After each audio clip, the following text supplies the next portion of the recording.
Good morning, আমি Saugata. Welcome to RCC. আজ আমার 13 নম্বর ক্লাস বেসিক ইংলিশ গ্রামারের।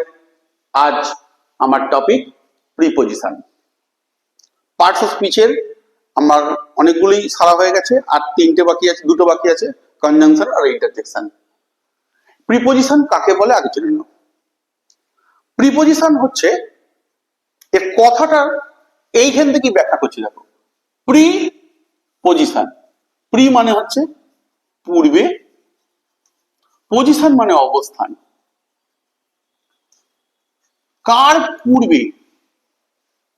যে সকল ওয়ার্ড নাউন বা প্রোনাউনের আগে বসে, পূর্বে মানে তো আগে, আগে বসে ওই নাউন প্রোনাউনের সঙ্গে বাক্যের অন্যান্য অংশের একটা সম্পর্ক স্থাপন করছে, তাকে বলবো প্রিপজিশন। ছোট্ট কতগুলো উদাহরণ দেখে নাও। I live at Kaikala. I speak about grammar.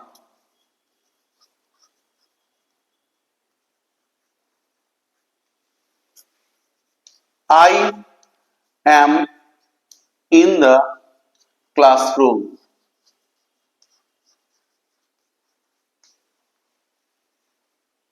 দেখো, এই যে একটা কৈকালার সঙ্গে এদের সম্পর্ক স্থাপন করছে, এই একটাকে বলবো প্রিপজিশন। এখানে গ্রামারটার এই অ্যাবাউটটা হচ্ছে প্রিপজিশন, অ্যাবাউট মানে সম্বন্ধে। এখানে দেখো, এই ক্লাসরুমটার সঙ্গে এর সম্পর্ক স্থাপন করছে, এই ইনটা হচ্ছে আমার প্রিপজিশন। প্রিপজিশন যদি আমি ঠিক ঠিক জানতে পারি, একটা বাক্যকে অতি সহজেই সুমধুর করে দিতে পারি। আমরা বাংলা ভাষায় ইংরেজির স্ট্রাকচার জানা সত্ত্বেও, টেন্সের স্ট্রাকচার জানা সত্ত্বেও, একটা বাক্যকে ঠিক শ্রুতিমধুর করতে গেলে, কিংবা আমি যেটা চাইছি সেইটাকেই প্রকাশ করতে গেলে প্রিপজিশনের গুরুত্ব অনেকটা বেশি। যদি আমার প্রিপজিশন ঠিকঠাক জানা থেকে থাকে, তাহলে আমি কিন্তু একটা বাক্যকে আমি যেটা চাইছি সেটাকেই ব্যাখ্যা করতে পারবো। একটা ছোট্ট উদাহরণ দিই, তাহলে বুঝতে পেরে যাবেন। দেখো দেখো এই যে দুটো বাক্য, আমার মন চাইছে আমি এইটা লিখি। আমি প্রায় 6টার সময় উঠি। সত্যি তাই, আমি পুরো তো ঘড়ি দেখে উঠি না, একদম অ্যালার্ম বাজলো 6টার সময় উঠে বললাম। আমার মন চাইছিল এটা লিখতে, কিন্তু আমার অক্ষমতা আমাকে এই জায়গাতে স্কিপ করালো। আমি ঘুম থেকে উঠি 6টায়, কারণ এটা লেখা এর থেকে অনেক সোজা। আমি তো জানি এটা কি লিখলাম, I get up at 6 AM। কিন্তু আমার মন চাইছিল এই বাক্যটা লেখার, এই বাক্যটা ট্রান্সলেট করার। এটা তখনই পারবে যখন তোমার প্রিপজিশন সম্বন্ধে একটু জ্ঞান থাকতো, তাহলে তুমি পেরে যেতে। তুমি কি করতে তখন? এই একটাকে লিখতে না, এই একটা না লিখে তুমি লিখে দিও about. I get up about 6 AM. আমি ঘুম থেকে প্রায় 6টায় উঠি। প্রিপজিশন একটা অদ্ভুত জিনিস। তুমি যদি ভালো করে নলেজ দিতে চাও, একটু সময় লাগবে, কারণ এটা একটা সাগরের মধ্যে প্রশান্ত মহাসাগর বলতে পারো। এতটাই গভীরতা এর।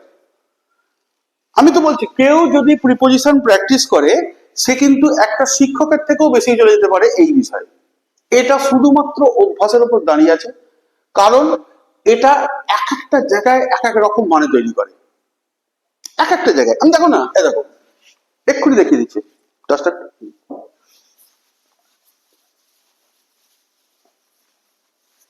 দেখো দেখো, কাম, এরপরে বাড়ি দাও মানে পাওয়া, পয়কা ও 29 টাকা। এর মানেটা তোমার হলো পাওয়া। কাম অফ মানে জন্মানো। কাম ও ডবল এফ অফ মানে ঘটা, কোনো একটা ঘটনা ঘটা। এখানে কাম অ্যাক্রস,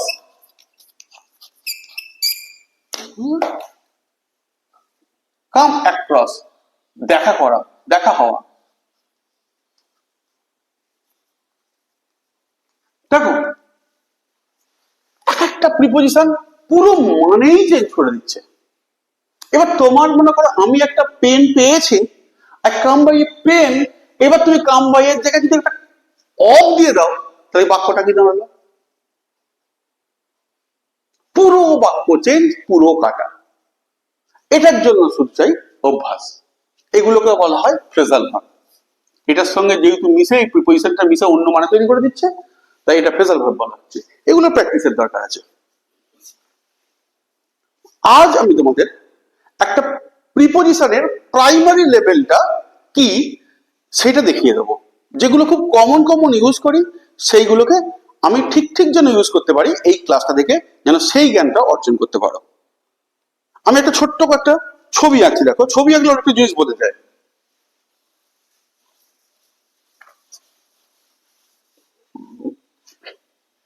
আমি মনে করি একটা টেবিল আঁকছি। আমি অতটা আঁকতে পারি না, তো চেষ্টা করছি। টেবিলের মতো দেখতে হলেই হলো।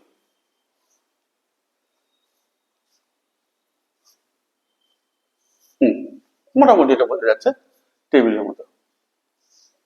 একটা ড্রয়ারও রেখে ফেললাম। হ্যাঁ, এটা ড্রয়ার। একটা টেবিলের মতো বোঝা যাচ্ছে।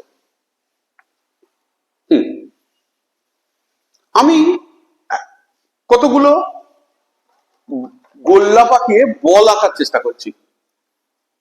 এইখানে একটা,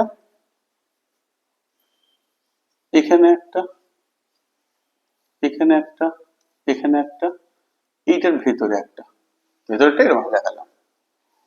দেখো, অবস্থানের ভিত্তিতে এক এক ধরনের প্রিপোজিশন ইউজ করছি। যেহেতু এটা টেবিলের ওপর আছে, আমি বসালাম অন। টেবিলে টাচ করে নিই, ওপরে আছে অ্যাবভ বা ওভার, নিচে আছে আন্ডার, পাশে আছে বাই। যদি এখানে আরেকটা আমি টেবিল আঁকতাম,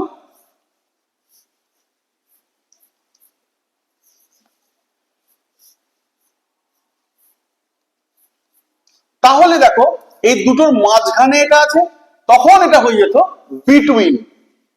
যখন দুটো টেবিলের মাঝখানে হয়ে যাবে, তখন বসাবো বিটউইন, মাঝখানে। সব প্রিপোজিশন ছবি এঁকে তো দেখানো সম্ভব নয়। আমি মোটামুটি কমন একটা জিনিস দেখালাম। তাহলে কোনো কিছু জিনিস যখন উপরে থাকবে, তখন তুমি কিন্তু এই অনটা ইউজ করবে। The books are on the table, the ball is in the drawer, the ball is on the table, the ball is over the table, the ball is under the table, the ball is যখন একটা থাকবে by the table বা beside the table, আর যখন দুটো টেবিলের মাঝখানে থাকবে অবস্থান করবে, the ball is between the tables, দুটো টেবিলের মাঝখানে আছে। বোঝা গেছে? এই বিটুইন এর সঙ্গে একটা কথা মনে পড়ে গেল, সেটা একটা প্রিপোজিশন আছে অ্যামং,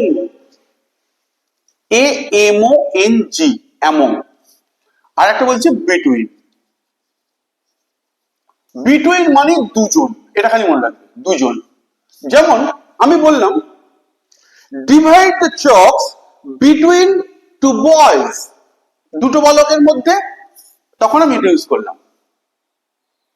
দুজন নেই, দুজনের বেশি আছে, আমি বললাম divide the chalks among the boys, among the boys.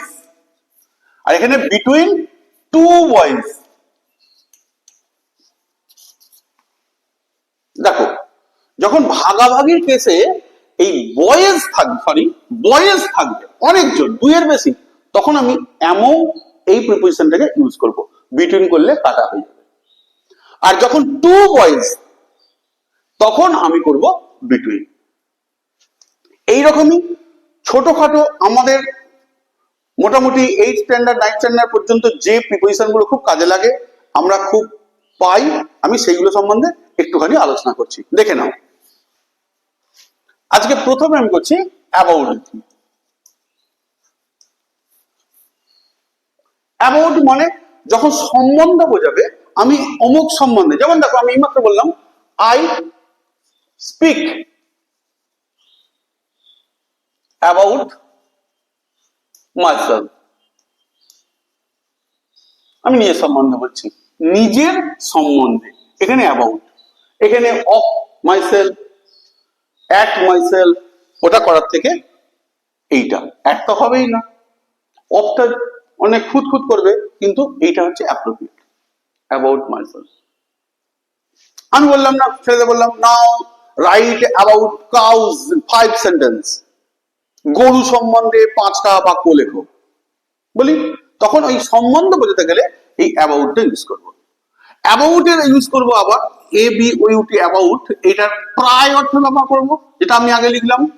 আমি প্রায় ছাড়ার সময় উঠি, তখন এই অ্যাবাউটটা ইউজ করব। আবার অ্যাবাউট এর সঙ্গে টু যোগ করে দাও, কোনো কিছু কাজ করতে যাওয়ার আগের মুহূর্তটাকে বোঝাবে। যেমন দেখো, আই অ্যাবাউট টু স্পিক বলিনি, আমি বলতে গেলাম। আই অ্যাবাউট টু স্টার্ট, আমি শুরু করতে গেলাম। এই ধরনের ব্যবহার করতে অ্যাবাউট এর পর টু ইউজ করব। কেমন? এবার দেখো,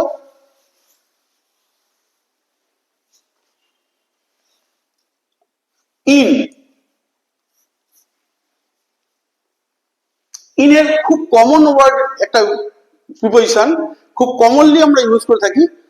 আমরা যেখানে বাস করি সেই জায়গাটা যদি একটু বিখ্যাত এবং বড় হয়, সেক্ষেত্রে আমরা ইউজ করি। যেমন দেখো, আই লিভ ইন কলকাতা।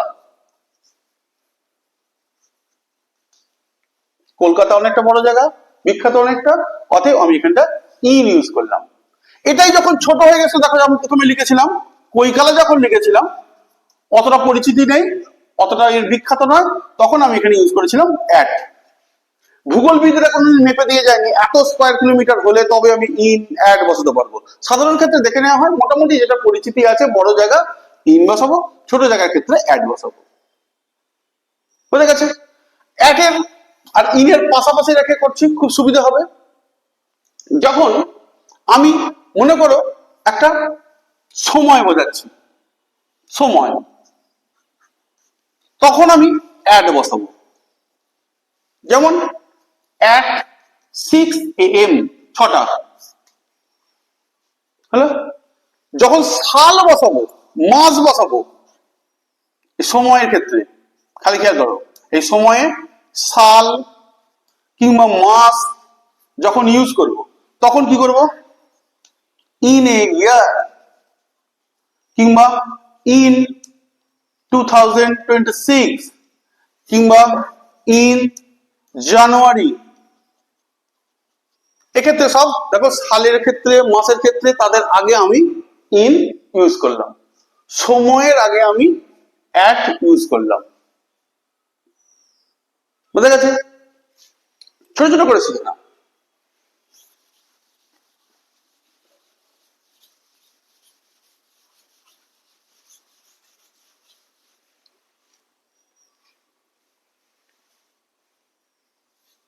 অবস্থান, ইনের অবস্থানের কমন একটা ইনের অবস্থান দেখো, I am, now I am in the classroom. I have nothing in the pocket, মধ্যে, পকেটের মধ্যে কিছু নেই, আমি এখন ঘরের মধ্যে আছে। আগে একটা লিখেছিলাম দ্য বল ইজ, ড্রয়ারের মধ্যে যখন ছিল, ইন দ্য ড্রয়ার। কোনো কিছুর মধ্যে থাকলে আমি তখন এই মধ্যে থাকলে, মধ্যে কথাটা বলতে কোনো কিছুর ভেতরে অবস্থান করলে আমি ইন কথাটা, ইন প্রিপোজিশনটা ইউজ করব। কেমন? I am in the classroom, সহজে বুঝিয়ে দিলাম। অবস্থানটা দেখলাম, আমি সঙ্গে সঙ্গে ইন বসিয়ে দিলাম। বুঝে গেছে?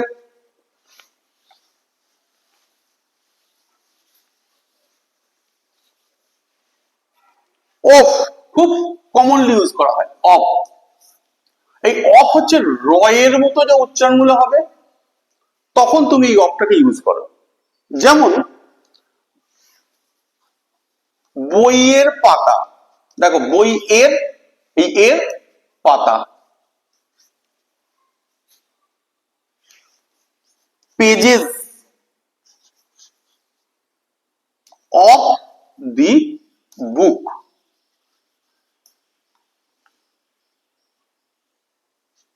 এই যে রটা যে কোনো জায়গায় র এর ক্ষেত্রে আমরা এইটা ইউজ করব। আর যখন কোনো মানুষ হবে তখন কিন্তু এটা না করে তখন অ্যাবস্ট্রপ বসাই, রামের বই, তখন রামস বুক বসবো। অচেতন বস্তুর ক্ষেত্রে আমরা এই অফটাকে ইউজ করি। বোঝা গেছে? অফের ব্যবহার করব যখন কোনো কিছু রোগে মারা যায়। যেমন দেখো, he died of cholera, cholera রোগে মারা গেছে। এখানে অফটা আমার রোগের নামের আগে আমি অফটাকে ইউজ করব।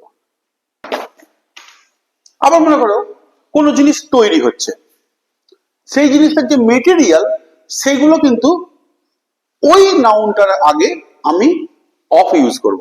যেমন দেখো,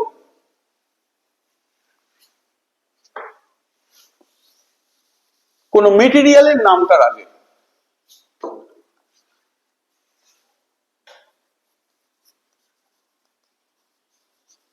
bricks are made to bricks are made of mud, কাদা দিয়ে তৈরি হয়। ornaments are made of gold, house is made of stone chips, marbles। ওইসব যে কোনো জিনিস তৈরির আগে আমি এইটা ব্যবহার করব, যে মেটেরিয়ালটা ইউজ হবে তার আগে। বুঝা গেছে? এবার দেখো, এবার ফ্রম সম্বন্ধে জেনে নাও। ফ্রম খুব কমন ইউজ হয়। ফ্রম, এই ফ্রম সাধারণত আমি থেকে ইউজ করতে আমি ব্যবহার করি। দেখবে, যেমন দেখো, আই কাম ফ্রম স্কুল, আমি স্কুল থেকে আসছি। The leaves are falling from trees, গাছ থেকে পাতা পড়ছে, কোনো কিছু থেকে। The fan is hanging from the ceiling, ceiling থেকে ফ্যানটা ঝুলছে। তখন আমি এই থেকে বোঝাতে এই ফ্রমের ইউজ করব। কেমন? ফ্রমের ব্যবহার হচ্ছে, আবার দেখো কোনো কিছু মনে করো রোগে ভুগছো। যেমন দেখো, I am suffering from, suffering from খুব কমন একটা দেখবে, কোনো কিছুতে ভোগো। ফিভার, মনে করো রোগে ভুগছি, জ্বরে ভুগছি, চিঠিতে লিখি না, কামাই করলে তো লিখি, মিছমিছি করেই লিখি তো, I am suffering from fever। কিংবা 3-4 দিন ধরে ধরেছো, I have been suffering from fever for 5 days। বুঝলি? এই যে ফ্রম, ফ্রমের ব্যবহার। এবার দেখাচ্ছি ওভারের কটা ব্যবহার। ওভার, ওভারটা ঠিক এরকম ঠেকে নেই, এটা হচ্ছে চক ইজ অন দ্য পাম্প। এটি যখন পাম্প ওপরে আছে তখন ওভার দ্য পাম্প, এরকম দেখিয়েছিলাম না টেবিলের ক্ষেত্রে বলটাকে। ঠিক তাই, আমি একটা উদাহরণ দিলে বুঝতে পারবে। দেখো, আমি লিখলাম the bird is flying over our head, আমাদের মাথার উপর দিয়ে পাখিটা উড়ে গেল। মাথা কি ঠেকে ঠেকে গেল নাকি, উপর দিয়ে গেছে, তখন আমি ওভারটাকে ইউজ করি। ওভার মানে বেশিও হয়, তুই বড্ড ওভার রিয়াক্ট করছিস, মানে রিয়াক্ট করছে সে যখন বেশি পরিমাণে করে তখন আমরা বলি না, বাংলাকেও ইউজ করে কি কথাতে। আমরা তো বেশ কিছু ইংরেজি শব্দ বাংলাতে এনেছি, তুই কিন্তু এর ব্যাপারটা নিয়ে খুব ওভার রিয়াক্ট করছিস, মানে কি যেটা করা তার থেকে যখন বেশি করে। যেমন দেখো, আই এম ওভার 40, মানে আমার বয়সটা 40-এর বেশি। এই বেশি বোঝাতে আমি ওভারটাকে ইউজ করলাম। বুঝা গেছে?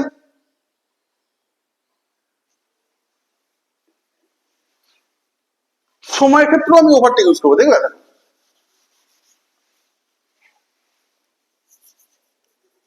I came over 10 PM, মানে বাড়ি এসেছিলাম যখন 10টা বাজে, 10টার বেশিতে, তখন 10টা বেজে গেছিল, ওভার 10 PM, রাত 10টার পরে আমি বাড়ি এসেছি। আর দেখো ওর বেশি হয়ে গেছে বলে আমি ওভারটা ইউজ করলাম, আমি আফটার ইউজ করলাম না, দেখো একটা প্রিপোজিশন ইউজ করলাম ওভার, ওভার দিয়ে বুঝিয়ে দিলাম রাত 10টার আমি পরে বাড়িতে এসেছি।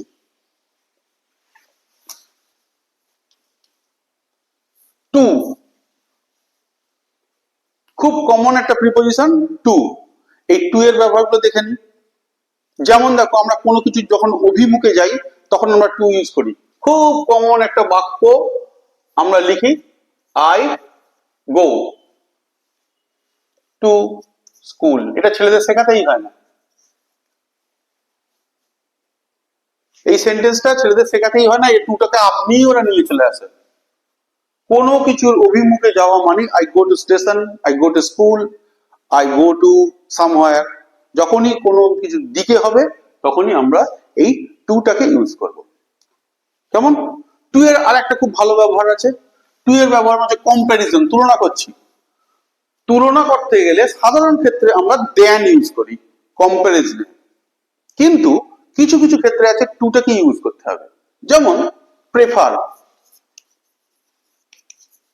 এই প্রেফারের পরে আমি কখনোই দেন বসাবো না, বসাতে হবে টু, কিচ্ছু করার নেই। I prefer coffee to tea, আমি চায়ের থেকে কফিকে পছন্দ করি, prefer coffee, I prefer coffee to tea. ওই যে এখানে দেন কিন্তু ইউজ করো না।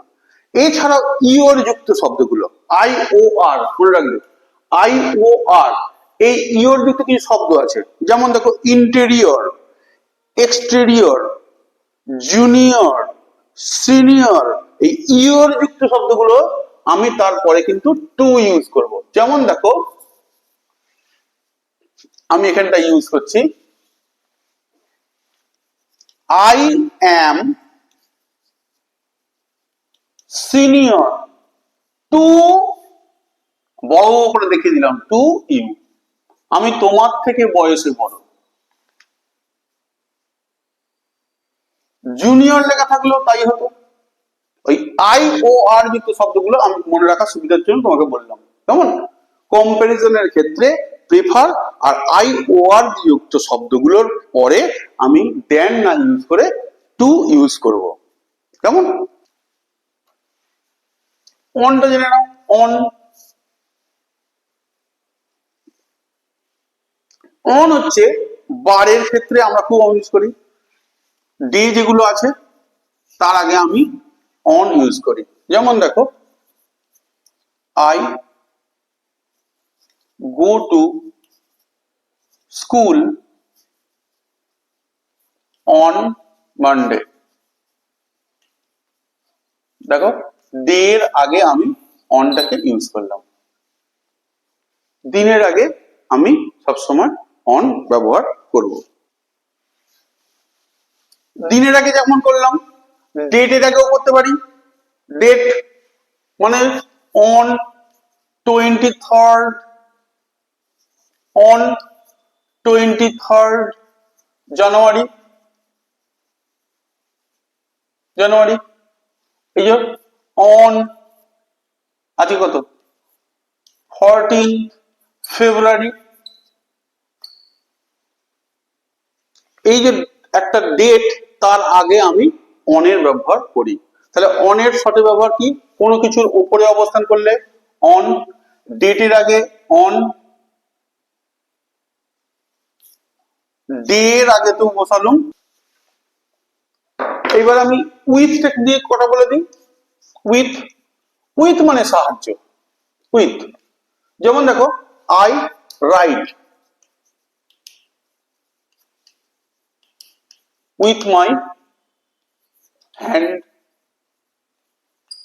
হাতের সাহায্যে লিখছি তো, উইথ, এই উইথটা ইউজ করব। আই হিয়ার উইথ মাই ইয়ার,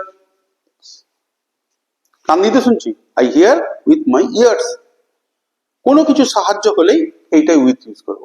আবার কিছু প্যাসিভ দিয়ে যখন বাক্য লিখি তখন যদি শেষে সেই যদি মানুষ না হয় কোনো যন্ত্রপাতি হয়, তখন ইনস্ট্রুমেন্ট হয়, তখন আমি উইথ ইউজ করব। যেমন দেখো আমি বললাম দ্য স্নেক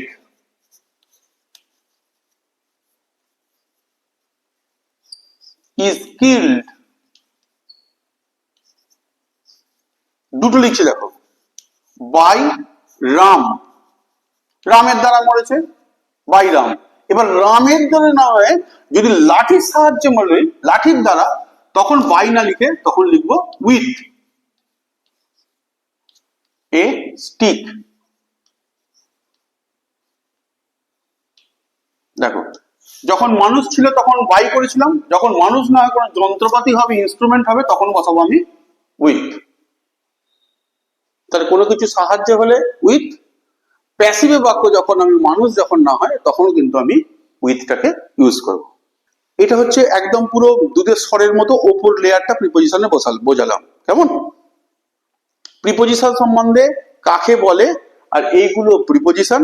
প্রিপোজিশনের কাজ কি না, প্রিপোজিশনের কাজ হচ্ছে নাউন প্রোনাউনের আগে বসে নাউন প্রোনাউনের সঙ্গে বাক্যের অন্যান্য অংশের সম্পর্ক স্থাপন করা। আর একটা জিনিস দেখালাম, সেটা হচ্ছে ফ্রেজাল ভার্ব, ভার্বের পরে যে প্রিপোজিশন গুলো বসে পুরো মানে চেঞ্জ হয়ে যায়। যত বেশি ওটা তুমি নিজেকে তৈরি করতে পারবে, তত বেশি তুমি ভালো করে শিখতে পারবে। আজ আমার প্রিপোজিশনের ক্লাস এইটুকুই, পরবর্তী ক্লাসে দেখা হচ্ছে কনজাংশনে। বাই।